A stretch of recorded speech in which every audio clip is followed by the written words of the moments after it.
का दान किया, वस्त्र का दान किया, उस दान का फल क्या मिला?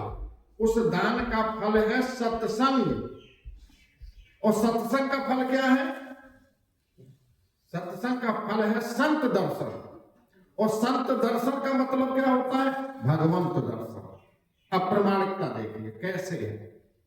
भगवान राम जब त्रिवेणी पर गए और त्रिवेणी के तट पर जब भरद्वाज जी से मिले हैं, तो भरद्वाज जी ने, राम जी जब चले गए भरद्वाज जी से मिल करके, तो तीनों का दर्शन उन्होंने किया। और जब चले गए उसके बाद भरत जी आए, तो भरत जी ने उनसे पूछा कि राम ने मुझे कभी याद किया था? तो भरद्वाज जी ने कहा, राम जी ने तुमको याद तो पता नहीं किया है या नहीं किया है, पूरा विवरण तो नहीं बताएंगे, लेकिन इतना हम बता रहे हैं, जब संकल्प बोला गया कि आर्यावर्ते भरत खंडे, तो राम के नेत्र सजल हुए। जब भरत जी आए तो भरत जी ने पूछा कि महाराज राम दर्शन आपने किए? बोले मैंने राम दर्शन तो किए, लेकिन राम दर्शन का फल क्या होगा ये मैं नहीं, बहुत सोचता रहा कि राम दर्शन का फल क्या होगा। राम के दर्शन हुए, भक्ति रूपी सीता के दर्शन हुए, वैराग्य रूपी लखन के दर्शन तो हुए, लेकिन राम दर्शन का लाभ क्या होगा ये मैं नहीं समझ पाया। लेकिन आज मुझे पता लगा कि राम दर्शन का परिणाम क्या होता है। भरत जी ने कहा क्या मिला तुम्हें? बोले राम दर्शन का फल है राम के भक्त का दर्शन। आज मुझे राम रूप में भरत दर्शन मिले, मैं जान गया कि राम दर्शन, संत दर्शन ही परमात्मा का दर्शन। इसलिए हमारे का बेनो सत्संग विवेक ना होई, बिना सत्संग के विवेक नहीं होगा। हमारे यहाँ कितने लाख योनि है? 84 लाख योनि है। यहाँ कह रहे हैं सुख दुखे समय कर्म। अब गीता लिखी है तो गीता में यही प्रश्न कर रहे हैं, यही प्रश्न अब गीता में आ रहा है। इसका गीता का ही इसी श्लोक का अनुवाद गोस्वामी जी ने किया। अब यहाँ कहते हैं सुख दुख के समय कृत्वा लाभा लाभो जया जयो ततो बुद्धाय मुजस्व नैवम पापस वास्याम। यहाँ पापम वास्यामी का तात्पर्य पाप और पुण्य दोनों का दर्शन है। यहाँ पर जय पराजय, सुख दुख, सुख और दुख, हानि और लाभ, और जय और पराजय, ये कहां के विषय है? सुख दुख, जय पराजय और हानि लाभ, विषय पुण्य और पाप का रखा गया है। तो आप दर्शन करिएगा। सुख और दुख ये साधारण मनुष्य के लिए, जो इस जगत में रहता है, जिसका तादात्म्य संबंध शरीर से है, जिसका संबंध शरीर से है, उसको सुख और दुख व्यापेगा। अच्छा, सुख और दुख का दोनों का परिभाषा एक ही है, लेकिन हमारी दृष्टि में दोनों अलग दिखाई देती हैं। सुख आते हुए अच्छा लगता है और दुख जाते हुए अच्छा लगता है। दोनों ही दुखदायी है और दोनों ही सुखदायी है। परिणाम दोनों का एक है। जय भी पर सुख दे रही है, पराजय भी सुख दे रही है। एक आते हुए अच्छा लग रहा है, एक जाते हुए अच्छा लग रहा है, लेकिन दोनों का परिणाम। ये साधारण मनुष्य के लिए कहा गया है। भक्त के लिए तो क्या, भक्ति के मार्ग पर चलने वाले के लिए उसे समदृष्टि कहा गया है, उसे समभाव होना चाहिए। ये सुख और दुख जो व्याप रहे हैं, ये हमारे इस स्थूल शरीर का धर्म है। ये सुख और दुख जो व्यापता है वो हमारे इस स्थूल शरीर को व्याप रहा है। और स्थूल शरीर को व्याप्त क्यों रहा है? क्योंकि हमारी उसमें कामना छिपी हुई है। हम चाह रहे हैं कि हमको सुख मिले, और सुख तो हम चाहते हैं, लेकिन सुख के बाद जो आने वाला है हम उसको जानना ही नहीं चाहते।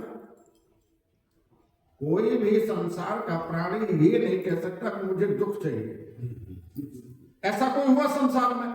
सबने सुख मांगा, लेकिन केवल एक प्राणी संसार में ऐसा हुआ जो कुंती, उसने कहा मुझे दुख दे। हाँ कुंती ने मुझे दुख चाहिए। अच्छा दुख क्यों मांगा? तो उन्होंने कहा समदृष्टि, मुझे समदृष्टि चाहिए, क्योंकि सुख में आप आई हैं। जब मेरे जीवन में सुख आया तब आप जा रहे हैं, और जीवन में जब मैं दुख हुआ तब आपने मुझे दर्शन दिए। ध्यान दीजिएगा, यहां पर दर्शन करिए। जब दुख हुआ तो परमात्मा सामने खड़ा है, सहयोगी बनकर के खड़ा है। यही जीव की स्थिति होती है। सुख जब होता है, सुख एक अनुभव है, अनुभूति है, अनुभव नहीं है, अनुभूति है कि हमको सुख प्रतीत हो रहा है।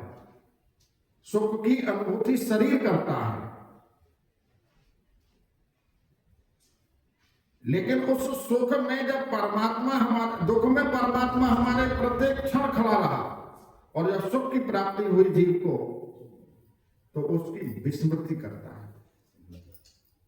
हम जिस मंदिर में, जिस गोविंद के द्वार पर जाकर के हमने जीवन अपना खपाते हैं, उनके दर्शन करते हैं, और वही गोविंद की कृपा से जब संपदा, संपत्ति और संतति तीनों बढ़ती है, पुण्य बढ़ता है, पुण्य बढ़ता है, तब हम सबसे पहला आक्रमण करते हैं, वहां जाना पहले बढ़ता है। अरे साहब वहां पर हमारा कोई मान सम्मान नहीं रहा। ये कहां से उत्पन्न हो गया? स्थान भी वही है, मिलने वाले भी वही है, सब जाने वाले भी वही है। आप जिस उद्देश्य से गए थे, उस उद्देश्य से परमात्मा ने आपको दिया, क्या दिया ये आप जानते हैं, लेकिन आप जिस उद्देश्य से गए थे उसकी पूर्ति हुई कि नहीं हुई? अगर हम परमात्मा के द्वार पर इस उद्देश्य से जा रहे हैं कि हमारे दुखों का निवारण हो जाए, तो उसके यहां दुख है ही नहीं और ना कोई सुख है, वो तो आनंद स्वरूप है। वहां ना सुख है ना दुख है। इसलिए कहा गया है कि धर्म क्षेत्र जो होता है वो माया मुक्त होता है। तो सुख दुख के समय कृत्वा लाभा लाभो जया जयो। फिर उसको ये कहां से सुख और दुख कहां से प्राप्त हुए? ये सुख और दुख प्राप्त कहां से हुए? हमने उसकी कामना की थी, और कामना में ही पाप छिपा हुआ है। ये जो सुख और दुख की अभिलाषा जीव करता है, ये हमारा ये मरण धर्म शरीर है, इसी को इसको अनुभव होता है। वेदांत में कपिल भगवान सांख्य दर्शन में कहते हैं कि ये सुख और दुख जो है केवल एक उसको अनुभूति कर रहा है। इसलिए भगवान गीता में अगर सुख दुख को समा करते हुए लाभा लाभ हो जाए, सुख और दुख, हानि और लाभ, गोस्वामी जी तो कहते हैं हानि लाभ जीवन मरण यश अपयश विद्या, ये हमारे हाथ में ही नहीं है, और हम उसको बार बार पकड़ना चाहते हैं। सुख की कामना से तो हम पकड़ रहे हैं कि हम सुखी हो जाए, इसलिए हम कर्म करते हैं, कर्तव्य करते हैं। लेकिन वो कर्म जो हम क्रिया कर रहे हैं, उस क्रिया को हम अपनी अभिलाषा में अभिव्यक्त करना चाहते हैं। मैं सुखी हो जाऊं, सब दुखों की निवृत्ति हो जाए और परमात्मा की प्राप्ति हो जाए। ये वेदांत का सूत्र है। अथातो ब्रह्म जिज्ञासा, शंकराचार्य भाष्य में कह रहे हैं विवेक चूड़ामणि में, अथातो ब्रह्म जिज्ञासा, जिज्ञासु को ज्ञान मिलता है, लेकिन यहां जिज्ञासा नहीं है। यहां कहते हैं कि मैं सुखी हो जाऊं। सत्संग में हम दर्शन करते हैं कि हानि लाभ जीवन मरण यश अपयश विद्या। सुना है ना, इतना सुना है, समझा नहीं। अगर समझ जाते तो हम जान जाते ना कि हमारे हाथ में है ही नहीं, और जब हमारे हाथ में नहीं है तो हम उसको बार बार प्राप्त करने का प्रयास क्यों कर रहे हैं?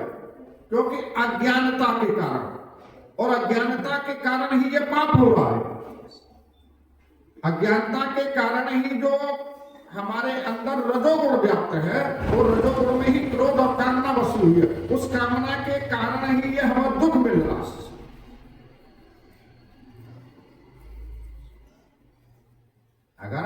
जीवन सत्य में है, निर्मल है, तो हमारा जीवन तो आनंद में होना चाहिए, वहां सुख और दुख है ही नहीं है।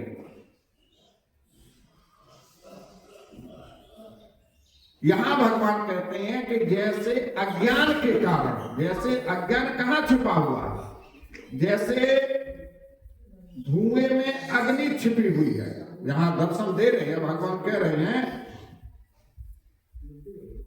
कि धूमेनाम्रियते बहिर्जाथा से मलिन च यथो लभ्येनामृतो गर्भस्थातनेनमामृतम्। भगवान कह रहे हैं कि ये अज्ञान रूप कहां छिपा हुआ है, जैसे धुएं में अग्नि छिपी हुई है, जैसे मैल से दर्पण ढका हुआ है, और जैसे जेर में गर्भ छिपा हुआ है। अग्नि कामना को, वासना को आप उसको तृप्त नहीं कर सकते। अग्नि को आप कितना भी आहार दीजिए वो तृप्त नहीं होगी। उसी प्रकार इंद्रियां तृप्त नहीं होंगी। आपने इंद्रियों को कितना भी, इंद्रियों का सुख क्या है, इंद्रियों का आहार क्या है? शब्द, स्पर्श, रूप, रस और गंध, ये 5 आहार है। आप कितना भी दीजिएगा ये तृप्त नहीं होती। जैसे अग्नि को कितनी भी आहुति देने पर अग्नि तृप्त नहीं होती, उसी प्रकार ये अग्नि तृप्त नहीं होती।